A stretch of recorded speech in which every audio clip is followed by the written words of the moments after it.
Hi friends. Starting సీన్‌లో Ricky అనే అబ్బాయిని చూపిస్తారు. అతను సముద్ర తీరంలో మట్టితో కోటను నిర్మిస్తూ ఉంటాడు. పక్కనే రిక్కీ పేరెంట్స్ కూడా ఉంటారు. అదే సమయంలో నోము అనే గుర్రపు స్వారీ చేస్తున్న వ్యక్తి రిక్కీ దగ్గరికి వస్తాడు. రిక్కీ ఇంత దగ్గరగా గుర్రాన్ని చూడడం ఇదే మొదటిసారి. అందువల్ల కొంచెం కంగారు పడతాడు. అయితే నోము తనని రిలాక్స్‌గా ఉండమని చెప్తాడు. నోముకి రిక్కీకి నిర్మించిన కోట బాగా నచ్చుతుంది. అందువల్ల అతను ఇక్కడ ఉంటాడు.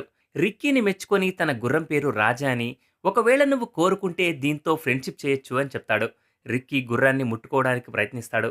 అయితే దాన్ని అందుకోలేకపోతాడు. అప్పుడు నోము రిక్కీని గొయ్యిలోంచి బయటకి రమ్మని చెప్తాడు. ఎందుకంటే ఆ గుర్రం మీద రిక్కీని స్వారీ చేయించడానికి. రిక్కీ తన మాట విని బయటికి వస్తాడు. అలా నోము రిక్కీని గుర్రం మీద తిప్పుతాడు. రిక్కీ మొదటిసారి గుర్రం మీద స్వారీ చేశాడు. అందువల్ల అతను భయపడతాడు.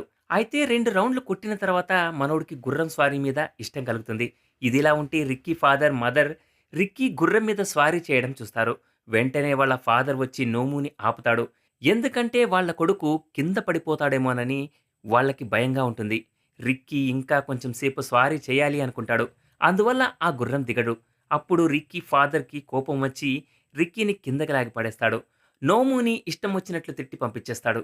తర్వాత రిక్కీ ఫాదర్, మదర్ ఇంట్లో ఉంటారు. రిక్కీ తన గదిలో ఉంటాడు. వీడికి రాత్రంతా నిద్ర పట్టదు. తర్వాత రోజు దగ్గరలో ఉన్న స్టేబుల్‌కి వెళ్తాడు. అక్కడ రిక్కీకి సారా అనే అమ్మాయి కనిపిస్తుంది. ఆ అమ్మాయి అక్కడే పనిచేస్తూ ఉంటుంది. ఆమె రిక్కీని ఇక్కడికి ఏం పని మీద వచ్చావు అని అడుగుతుంది. రిక్కీ నాకు జాబ్ కావాలని చెప్తాడు. సారా 2 రోజుల తర్వాత రమ్మని చెప్తుంది. 2 రోజుల తర్వాత రిక్కీ సారా రమ్మని చెప్పిన అడ్రస్‌కి వెళ్తాడు. అదే సమయంలో అక్కడికి చాలామంది గుర్రం మీద స్వారీ చేస్తూ అక్కడికి వస్తారు. వాళ్ళలో సారా కూడా ఉంటుంది. ఆమె రిక్కీని చూసి వెంటనే గుర్రాల ఓనర్ దగ్గరికి తీసుకొని వెళ్తుంది. ఓనర్ పేరు విల్. ఇతను గుర్రాలని రెంట్‌కి ఇస్తూ ఉంటాడు. జనాలు గుర్రాలు అద్దెకి తీసుకొని స్వారీ చేస్తూ ఉంటారు. రిక్కీ అతన్ని ఉద్యోగం కావాలని అడుగుతాడు. ఆ ఓనర్ గుర్రాల షెడ్‌ని క్లీనింగ్ చేసే పని ఇస్తాడు. స్టేబుల్ అంటే గుర్రాల షెడ్. రిక్కీ వాళ్ళ ఇంటి వెనకాలే ఉంటుంది. జూలియా వెంటనే రిక్కీని షెడ్‌లోకి తీసుకొని వెళ్తుంది. సారా చాలా అందంగా ఉంటుంది. ఆమె రిక్కీకి షెడ్ క్లీన్ చేయడం నేర్పిస్తుంది. అలాగే గుర్రం మంచి ఊపు మీద ఉన్నప్పుడు, అంటే మంచి మూడ్‌లో ఉన్నప్పుడు దాని దగ్గరికి వెళ్ళకు అని చెప్తుంది. ఆ తర్వాత రిక్కీకి పని అప్పగించి వెళ్ళిపోతుంది. రిక్కీ గాడికి పని మీద కంటే కూడా గుర్రం ఆ పాట మీద ఎక్కువ ధ్యాస ఉంటుంది. రిక్కీ క్లీనింగ్ చేస్తూ షెడ్ మొత్తం చూస్తూ ఉంటాడు. అయితే వీడు ఎందుకు వచ్చాడో మీకు తెలీదు కదా! నేను చెప్తా. రిక్కీ గాడు నోము గుర్రం కోసం ఇక్కడికి వచ్చాడు. ఎందుకంటే వీడికి ఆ గుర్రంది బాగా నచ్చింది. కానీ ఆ గుర్రం ఇక్కడ ఉండదు. ఎందుకంటే అది అతని పర్సనల్ గుర్రం. అందుకే అది ఇక్కడ లేదు. అయితే ఇక్కడ ఒకదాన్ని మించి ఒక గుర్రం ఉంటుంది కాబట్టి, వాటినన్నింటిని చూసిన తర్వాత రిక్కీగాడి మైండ్ చేంజ్ అయ్యి, నోము గుర్రం గురించి మర్చిపోతాడు. రాత్రి రిక్కీగాడు తన ఫాదర్, మదర్ పడుకున్న తర్వాత సైలెంట్‌గా గుర్రాల షెడ్‌లోకి వెళ్తాడు. రిక్కీకి గుర్రాల మధ్య ఉండటం బాగా నచ్చుతుంది. అందువల్ల అక్కడికి వచ్చి ఉంటాడు. అక్కడికి వచ్చి మేషా అనే గుర్రం రెడీ చేసి దాన్ని బయటకు తీసుకొని వెళ్తాడు. రిక్కీ ఇక్కడికి వచ్చి గుర్రాన్ని తీసుకుని వెళ్ళిన విషయం ఎవరికీ తెలియదు. వీడి గుర్రంతో ఏం చేయబోతున్నాడో కూడా ఎవ్వరికీ తెలియదు. రిక్కీ ఆ గుర్రాన్ని షెడ్‌కి చాలా దూరంగా తీసుకొని వెళ్తాడు.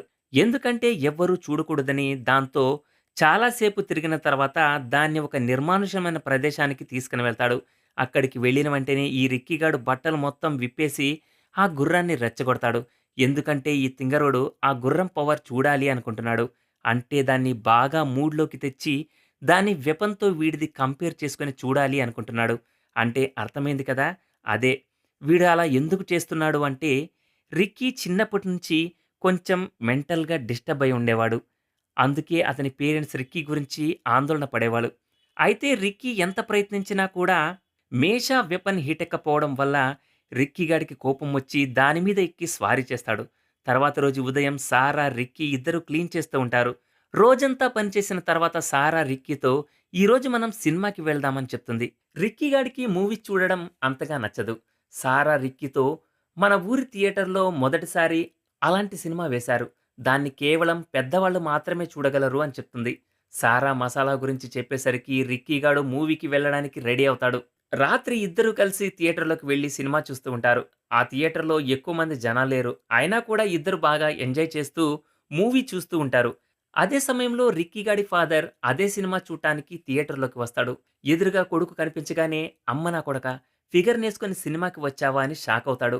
అయితే రిక్కీ గాడు తక్కువోడేం కాదు. మొహం దాచుకోవడానికి ప్రయత్నం చేస్తాడు. అయినా కూడా రిక్కీ గాని వాళ్ళ ఫాదర్ పట్టేసుకుంటాడు. నిజానికి రిక్కీ ఎక్కడున్నాడో, ఏ మూవీ చూస్తున్నాడో అనే విషయం గురించి వేరే ఎవరో వాళ్ళ ఫాదర్‌కి ఇన్ఫర్మేషన్ ఇచ్చి ఉంటారు. అందుకే సరైన సమయానికి అక్కడికి వచ్చి రెడ్ హ్యాండెడ్‌గా పట్టుకున్నాడు. వాళ్ళతో పాటే సారా కూడా బయటకి వచ్చేస్తుంది.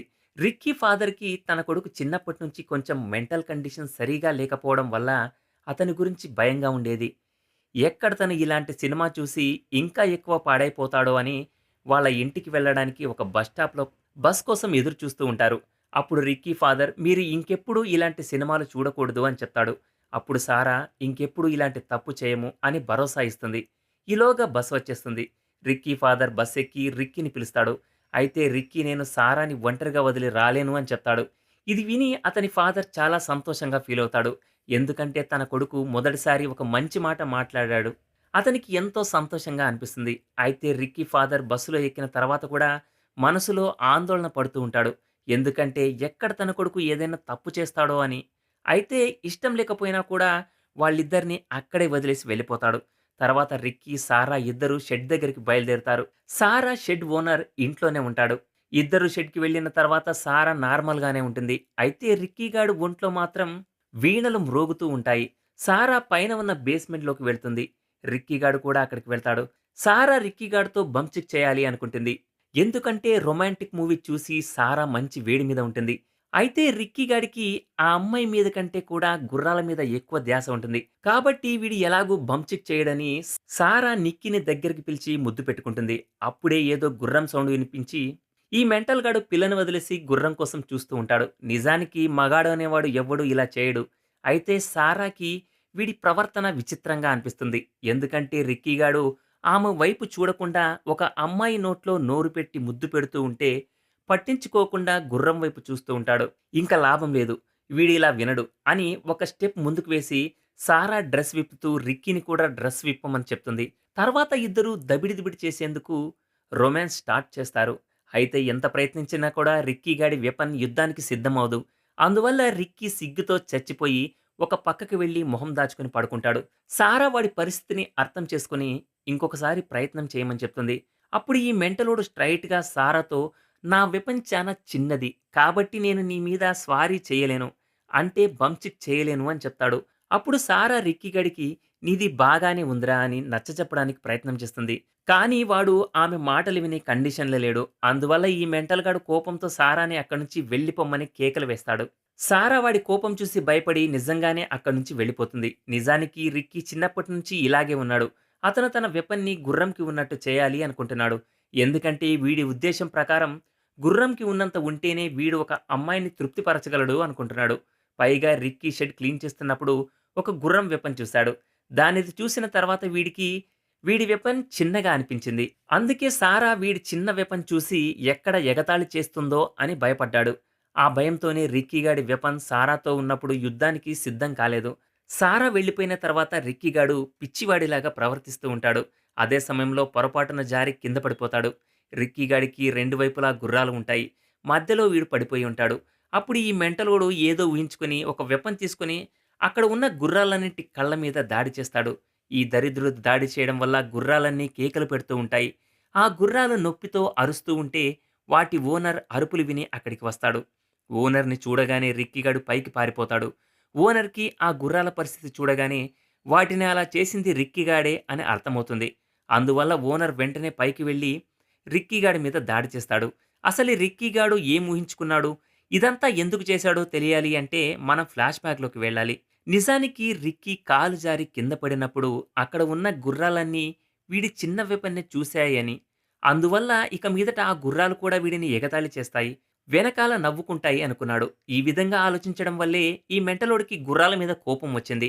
అందుకే ఈ వెర్రిబాగులోడు గుర్రాల మీద దాడి చేసి కోపంతో వాటి కళ్ళు పొడిచేశాడు.